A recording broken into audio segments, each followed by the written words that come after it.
ದೇಶದ ಪ್ರಜಾಪ್ರಭುತ್ವದ ಇವತ್ತೊಂದು ಹಬ್ಬ. ಇದನ್ನು ಅತ್ಯಂತ ಸಂತೋಷದಿಂದ ಸಂಭ್ರಮಿಸೋದ್ರ ಜೊತೆಗೆ ನಮ್ಮ ಹಕ್ಕನ್ನು ಚಲಾವಣೆ ಮಾಡ್ತಕ್ಕಂಥದ್ದು ನಮ್ಮೆಲ್ಲರ ಕರ್ತವ್ಯ. ಪ್ರಜಾಪ್ರಭುತ್ವದ ವ್ಯವಸ್ಥೆಯಲ್ಲಿ ಚುನಾವಣೆಗಳು ಬಂದಂಥ ಸಂದರ್ಭದಲ್ಲಿ ಪ್ರತಿಯೊಬ್ಬರೂ ಕೂಡ ತಮಗೆ ಕೊಟ್ಟಿರ್ತಕ್ಕಂಥ ಏನು ಅವಕಾಶ ಇದೆ, ಬಾಬಾ ಸಾಹೇಬ್ ಕೊಟ್ಟಿರ್ತಕ್ಕಂಥ ಏನೊಂದು ಅವಕಾಶವನ್ನು ನಾವು ಬಳಸಿಕೊಂಡು ಕಡ್ಡಾಯವಾಗಿ ಮತದಾನ ಮಾಡಬೇಕಾಗಿರ್ತಕ್ಕಂಥದ್ದು ಅದು ನಮ್ಮೆಲ್ಲರ ಹೊಣೆ ಮತ್ತು ಜವಾಬ್ದಾರಿ. ಆ ನಿಟ್ಟಿನಲ್ಲಿ ಇವತ್ತು ನಾನು ಬಂದು ಇವತ್ತು ಮತದಾನವನ್ನು ಮಾಡಿದ್ದೀನಿ.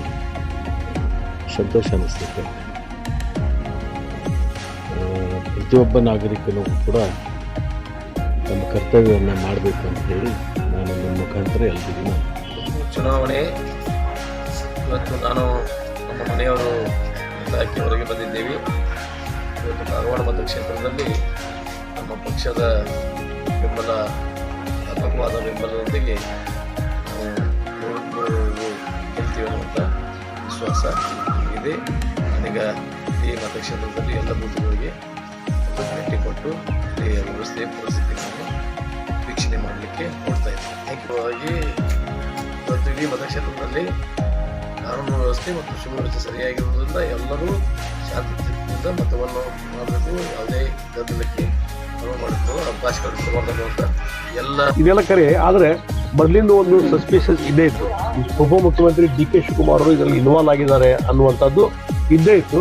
ಇವೆಲ್ಲ ಇವತ್ತು ನಿನ್ನೆ ಆದಂಥ ಸ್ಟೇಟ್ಮೆಂಟ್ಸ್ ಇವೆಲ್ಲ ನೋಡಿದ್ರೆ ಅದಕ್ಕೆ ಪೂರಕವಾದಂಥ ಸಂಗತಿ ನಡೀತು. ಅವ್ರೇನೋ ಡಿನೈ ಮಾಡ್ಬೋದು, ಆದರೆ ಪೂರಕವಾಗಿ ಸಂಗತಿ ನಡೆಯೋದ್ರಿಂದ ಇವತ್ತು ಅದ್ರ ಎಲ್ಲರಲ್ಲಿ ಇನ್ವಾಲ್ವ್ ಆಗಿದ್ದಾರೆ ಅನ್ನುವಂಥದ್ದು ಪ್ರೈಮ ಪಕ್ಷ ಸಂಭಾಷಣೆ ಬಿಡುಗಡೆ ಆಗಿದೆ. ಇದೇ ಕೊಡ್ಬೇಕಂತ ನೋಡಿ, ಒಂದು ನಾನು ಹೇಳ್ತೀನಿ, ಈಗಾಗಲೇ ಅವರು ಎಕ್ಸ್ಪ್ರೆಸ್ ಮಾಡಿದ್ದಾರೆ ಜೆಡಿಎಸ್ ನಾಯಕರು, ಈ ಒಂದು SIT ಇಂದ ನಮ್ಮ ನ್ಯಾಯ ಸಿಗ್ಲಿಕ್ಕೆ ಸಾಧ್ಯ ಇಲ್ಲ. ಯಾಕೆ DCM ಅವ್ರ ಹೆಸರೇ ಬಂದ ಮೇಲೆ, DCM ಅವ್ರ ಹೆಸರು ಬಂದ ಮೇಲೆ ಇದಕ್ಕೆ ಇಲ್ಲಿ ರಾಜ್ಯದ ಯಾವುದೇ ಏಜೆನ್ಸಿಯಿಂದ ಎನ್ಕ್ವೈರಿ ಆದರೂ ಅದಕ್ಕೆ ಇಂಪಾರ್ಷಿಯಲ್ ಆಗುವುದಿಲ್ಲ. ಬಹುಶಃ ಅದಕ್ಕೆ ಒಂದು ಆನ್ಸರ್ ಅಂದ್ರೆ CBI ತನಿಖೆ ಆಗ್ಬೇಕಂತ ನಾನು ಆಗ್ರಹ ಮಾಡ್ತೀನಿ. ಬೆಳಿಗ್ಗೆ ಈಗ 9:30 10 ಗಂಟೆ ಆಗ್ತಾ ಇದೆ. ಆಲ್ಮೋಸ್ಟ್ 10-11% ಎಲ್ಲ ಕಡೆ ವೋಟಿಂಗ್ ಆಗಿದೆ.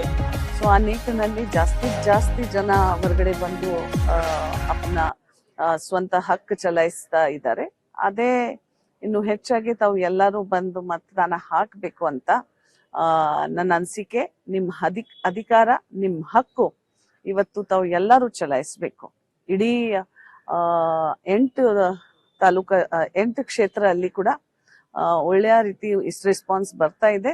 ಜನ ಬಂದು ಸ್ವಯಂ ಪ್ರೇರಿತಾಗಿ, ಆಶ್ಚರ್ಯ ಅಂದ್ರೆ ಸ್ವಯಂ ಪ್ರೇರಿತಾಗಿ ಯಾರು ಕರ್ಕೊಂಡ್ ಬರ್ಲಿಕ್ಕೆ ಕೂಡ ಅವಶ್ಯಕತೆ ಇರಲಿಲ್ಲ. ಈ ಬಾರಿ ದೇಶದ ಇತಿಹಾಸ ನಿರ್ಮಾಣ ಮಾಡ್ಲಿಕ್ಕೆ, ಉತ್ತರ ಕನ್ನಡ ಕಾನ್ಸ್ಟಿಟ್ಯೂಯೆನ್ಸಿಯಲ್ಲಿ ಇತಿಹಾಸ ನಿರ್ಮಾಣ ಮಾಡ್ಲಿಕ್ಕೆ, ಬದಲಾವಣೆ ಮಾಡ್ಲಿಕ್ಕೆ ಅವರು ಹೊರಗಡೆ ಬರ್ತಾ ಇದ್ದಾರೆ.